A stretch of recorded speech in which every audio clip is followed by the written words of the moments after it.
And on that note, we welcome in Matt Barrows, who covers the Niners for The Athletic. Hey, Matty, how are you, man? I'm doing well, Larry. How are you doing? Oh, I'm doing great. Are you kidding me? A day out of the sun. I'm out of the. I'm so used to the camp routine that I thought maybe I would go to like a field and then stand, try to watch it. Maybe some people play, but I'd like to stand maybe behind a bunch of trees and a bunch of other people. If I could get them in between us, that would be ideal. Maybe some livestock. Throw a couple of horses in there. I mean, can they make it any more difficult to just watch a couple guys play football? It's unbelievable. But what is your takeaway for the first six practices? What have you? If I say, I haven't seen the six practices, I'm a hardcore Niner fan. Maddie, what have I missed? Yeah, well, I think the theme has been that there's a lot of intensity. I think that Robert Saleh has made his mark on these practices. There's a lot of youthful energy out there, and overall, I know that there's an exception here and there, but I think this rookie class really looks good. It's off to a good start. We're still in July. It's too early to make any pronouncements, but there have been some standouts among those rookies, and I would put CJ West. He got a lot of attention this week once they put on pads. I think pads are very much his domain, and his power was evident. His get off. He's a powerful guy. And the other rookies who have stood out, I think, are Upton Stout. I think he very much looks the part of a nickel cornerback in this league. And then the wide receiver, Jordan Watkins. I mean, this wide receiving core is so banged up that it's screaming for somebody and a little-known player to kind of seize the opportunity. And I think Watkins has done a good job with that, and I think a veteran, Russell Gage, has done a good job of that as well. You mentioned West. West is a guy at the gym was asking me about West today. He's like, "Oh man, Krug, tell me about CJ West." And I'm like, he's so strong from the elbow to the fingertip, and he's so violent with those hands and those forearms that he's pissing off the offensive linemen. I mean, he's not just blocking, he's not just going against them. He's not blocking them. Obviously, they're trying to block him, but he's not just bull rushing them. He's throwing them at the last second. He's grabbing their chest plate and throwing them away. And that's his game. If you watch it, he's really good inside against the run. And he's violent with those hands, but you can see guys don't mind his strength or his power, his speed, but it's that last throwaway that embarrasses them and makes them kind of fight back. Yeah, and it's not just he goes against Drew Moss and he goes against Connor Colby a lot, and those are fellow rookies, and you think, okay, well, those are either undrafted guys or late round picks, but one of his best reps in the one-on-one drills was against Dominic Pooney, who, we all saw last year really can handle himself and is a powerful guy. One of West's, standout traits is that he's on you quick, too.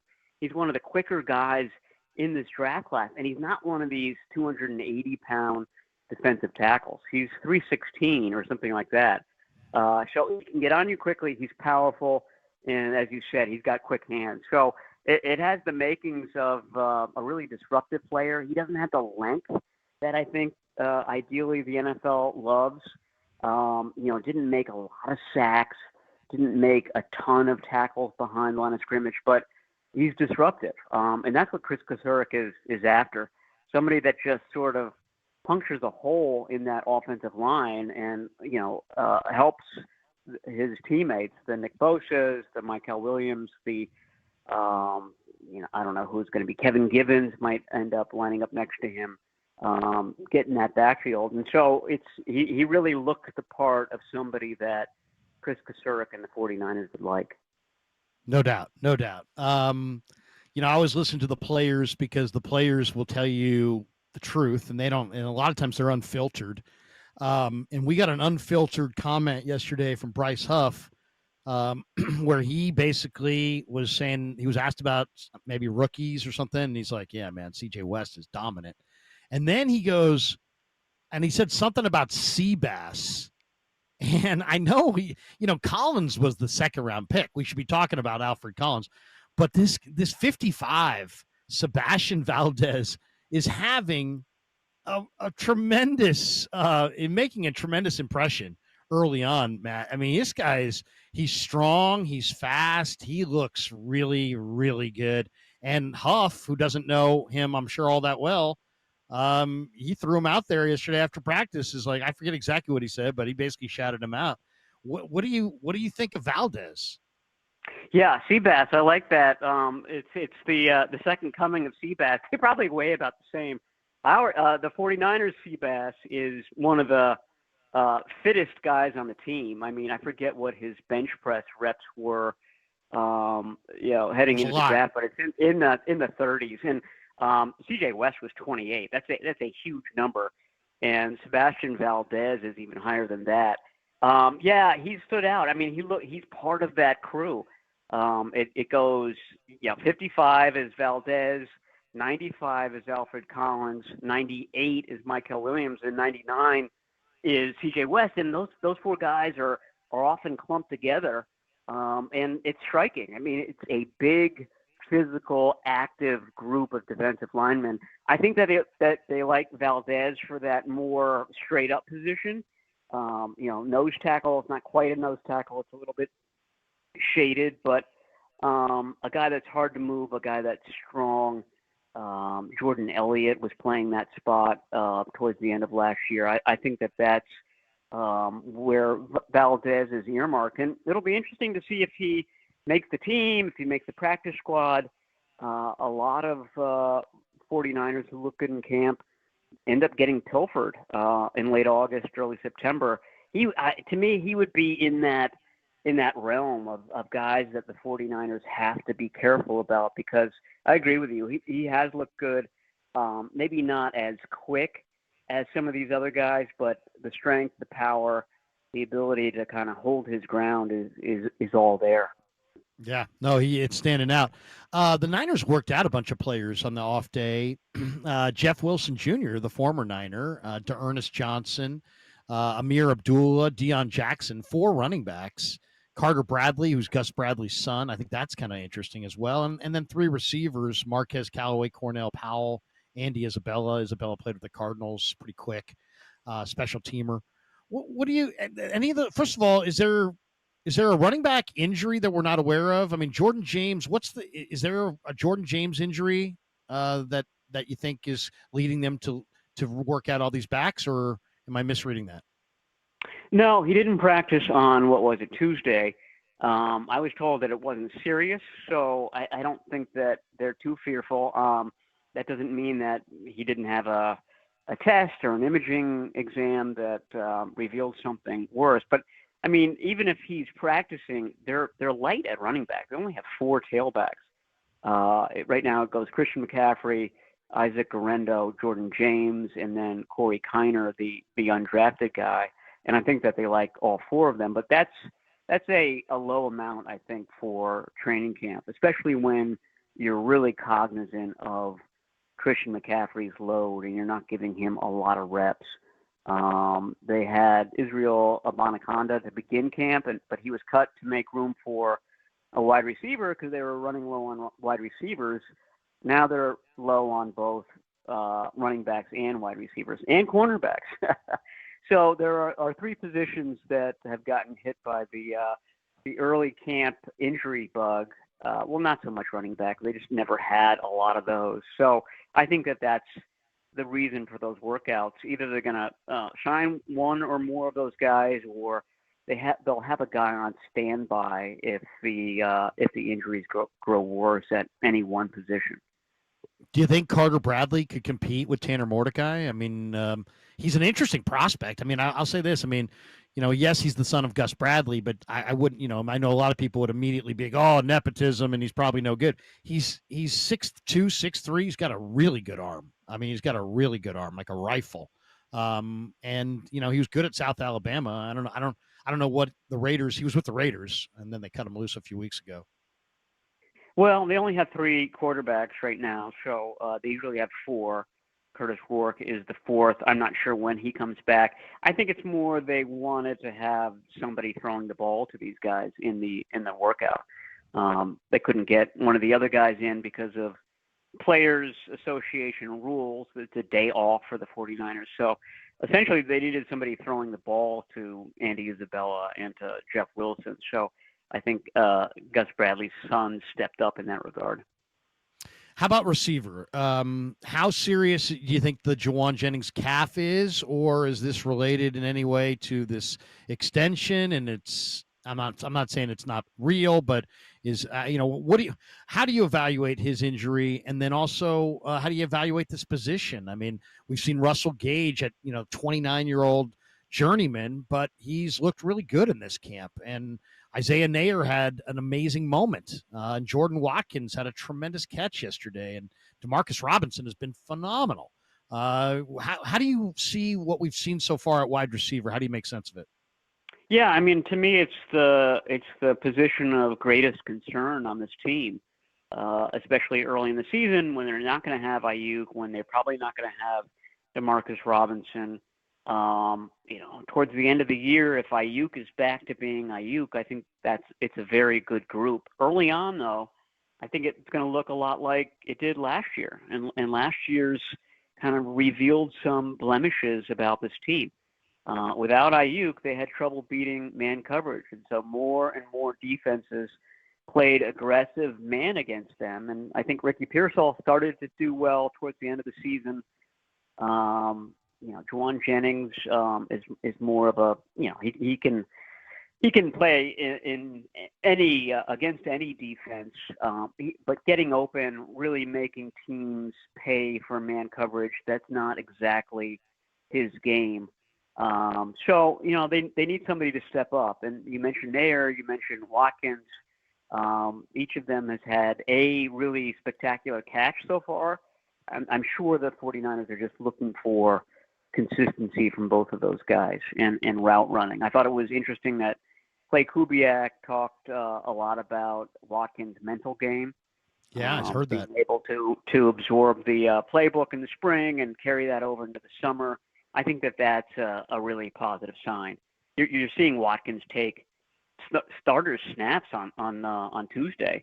It was Watkins and Robinson who are the de facto starters, and I think that says a lot. I mean that means that he understands the offense, that he's got a good rapport with Purdy. I think he's far and away more advanced than the other wide receiver that they took in the draft, Junior Bergen. You just see him get in and, with the threes, and he gets a tunnel screen every now and then, but isn't doing the precise route running that Watkins is doing. So I think it's all kind of arrow up for Watkins. And then Gage, I think, is really interesting because he was a really good. I mean, he wasn't ever spectacular, never had a 1,000-yard season, but he had a couple of 780-yard seasons for the Falcons. And then he suffered a patellar tendon tear, and that's the injury that cost Weston Richburg his career. It's often a career ender. And I talked to Gage a couple of days ago, and he said, yeah, he was worried about that for him as well, because you start to recover, but then you hit a plateau, in his words, and you never get better. And he finally sort of burst through that plateau last year, just as he was joining the 49ers practice squad. And he started to feel and he started to look. He said he watched himself on tape, and he said, okay, there's the Russell Gage of old. My point is that he seems to have recaptured some of that 2021, 2022 form where he was really good for the Falcons. He's a guy that leaped 39 inches in the run-up to his draft. And we saw that on Tuesday. There was it was one of those plays where we were behind the players, and so we really couldn't see what was going on. It was a red zone drill, and they were kind of going away from us. So the players' backs are to us. All the guys who are just kind of milling around are between us and the end zone. And we see Brock Purdy let go of the ball into the corner of the end zone. And then we see number 84 just kind of levitate, just kind of rise above the crowd and snag that ball. And he kind of showed those hops that he has. And he showed it on Monday, too, on that sideline catch. That was probably one of the more spectacular catches of camp so far. So he's had really acrobatic catches in at least 2 or 3 practices, and he's been consistent. And I think he's just sort of earning the trust of the quarterbacks and earning the trust of the coaching staff. And I think you're going to see him higher and higher in the rotation. Brock's maintained, hey, man, I know you guys are asking about veteran wide receivers, but he's like, I like my guys.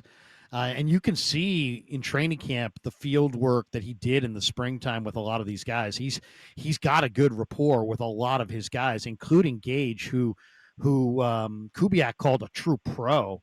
And Kubiak made the point that Gage, looked okay in the OTAs, but that he's mentally gone through all the reps, and now he's playing much faster because he knows what he's doing. Kubiak also, I think, made a point that you brought up about Jordan Watkins, that there's the layers of complexity between a college wide receiver and a pro wide receiver are significant. And, in college, I mean, Shanahan has said it to me in the past. He's like, they'll hold up a card and then they'll be like, and they'll tell you, hey, by the way, we're going to run away from you for the next 3 plays. So, just hang out. Where in the pros, I mean, you have to run every snap like the ball, like you're the first priority and the first go on every play. And it's a mental grind, and the layers of complexity are intense. And he said, hey, man, Watkins can handle the mental load. So I thought that was interesting, because that was kind of his way of saying this guy's ready as a rookie to actually do meaningful things. And we're starting to see it. What about Pearsall? He's about Pearsall. He's like, he's very knowledgeable. He's a polished route runner, but he hasn't been able to stack days. How concerned are you? Concerned do you think they are that Pearsall has not been able to kind of get on the field with any consistency? Yeah, I mean, concerned. Brock Purdy worked out with 2 guys throughout the offseason. That was Pearsall and Jacob Cowing, and people were very excited about Cowing going into this camp. And, one of the first reps he gets on air, he gets a hamstring strain. And we haven't seen him yet since then, not on the side field, not anywhere. So I think he's going to be out for a little while longer. So, yeah, getting those guys in practice is huge. I mean, we're talking about CJ West and how good he's looking, and Upton Stout and how good he's looking, and Jordan Watkins and how good he's looking. All of those guys practice throughout the spring. And I don't think it's any coincidence that they're doing well here in the summer. You have to be out there. The spring matters. The spring leads into the summer leads into the regular season. And we've seen that time and time again. So it's you can't overstate the importance of it. I do think that Purdy's connection with Pearsall is better now than perhaps it was at the end of the season, just because they have been working out, they have been talking, so that the timing is improved. They're seeing the same things on the field, but they've got to get out there. And so Pearsall had one really brief practice on Monday, slightly longer on Tuesday, and then he got a day off, or rather Sunday and Monday, and then he got a day off today. So, I think the 49ers are looking for him to have a string of practices. I'm sure they want to see him against the Broncos and against the Raiders in their joint practices. That's going to be important because he's slated to be a starter against the Seahawks in Week 1. And like I said, they need somebody that can beat man coverage until Ayuk gets back, and not only gets back, but gets back to being Ayuk. And Pearsall is the top candidate right now. And I think that Watkins is a slightly lesser candidate, but he's now a candidate because he can do things. He's got that speed. He can put people on their heels. Very smooth. He's kind of bigger than I thought he would be. Just watching him on YouTube and stuff like that, I thought he looked like a kind of a small receiver, but you see him up close, and he told me the other day he's 205, and that surprised me because he ran the combine at 185, so he's put on 20 pounds since then, and he's still moving well. He says he did it for blocking and for working out of the slot and breaking tackles, but I'm sure the 49ers are perfectly fine with that because he's moving that weight really well. I talked to some people from Ole Miss, and they're like, he's a motivated young man. So we'll see. We'll see. Colton McKivitz is a humble man, and yet he says, I'm going to the Pro Bowl. I love it. I absolutely love it. I can't wait to talk to Colton about it. Are the Niners going to extend McKivitz or Jennings before week 1 in your mind? I don't think McKivitz, only because I feel like McKivitz just sees all the riches that he can get in March. Unless the 49ers make him, blow him away with an offer. But McKivitz just saw Jalen Moore get paid handsomely. Yeah, $30 million. Moore has played a tiny fraction of the snaps that Colton McKivitz has. So if Moore got that on the open market, imagine how much Colton McKivitz will get. I mean, he'll be one of the top tackles available. I don't think there's any doubt about that. Unless injuries happen or things like that. But he's been kind of Mr. Consistent recently. Is he flashy? Is he dominant? No. But he played 17 games last season. You know how rare that is in the NFL these days? Not just the 49ers, but league-wide. So he's got that going for him. Jennings, I don't know. And to answer your earlier question, I don't know if his calf issue is related to, the contractual stuff. I thought it was interesting that, he looked really good those first few days, and he sort of made a statement that, okay, this is how good I am, and also this is how good you guys are at receiver if I'm not there. And it's very stark, and I'm sure it's stark to Kyle Shanahan, to Clay Kubiak, to Brock Purdy. So if it is some sort of negotiation tactic going on there, and I'm not putting it past him or his agent Drew Rosenhaus to do that, I think it's effective because it's black and white. When he's in the lineup, he's really good. The offense is much more effective. When he's out, they have all sorts of question marks, and those question marks are going to continue until September 7 against Seattle. Let's go speed round on some of the position battles. I'll just throw out the names. You tell me who's winning the battle. All right. Moody against Joseph for the kicker. But to be honest with you, I know you're going to say I'm waffling on this. They're both that's all right. 14 of 16 so far in camp. So that's pretty much tied. I would give the advantage to Moody. If it is a tie, because he's younger, because the 49ers have invested so much, because they look dumb if they move on for him already. I think that Brant Boyer believes in him. I think that he thinks that he's a talented guy, but he's got to beat out Greg Joseph, and right now, Greg Joseph is neck and neck with him. Do you notice which one of them has bright orange shoes? Do you remember which one it is? I don't. I noticed that they're very different when the other guy is kicking. Like Moody just goes, walks towards the sideline and sort of casually watches Joseph as he goes through his kick. Joseph doesn't want to watch Moody. He goes sort of to midfield, and he's like doing his kicking motion in the opposite direction so that he's not watching Moody's kick. Moody is taking it all in. So it's a very different sort of approach to how they're spending their time between kicks. That is very interesting. Good insight. Mac Jones, Tanner Mordecai. Who wins? Oh, I think it's Mac Jones, and I'm not sure it's close at this point because Jones is playing with the twos. He's looked good. He's looked efficient. Mordecai has the best arm on the team.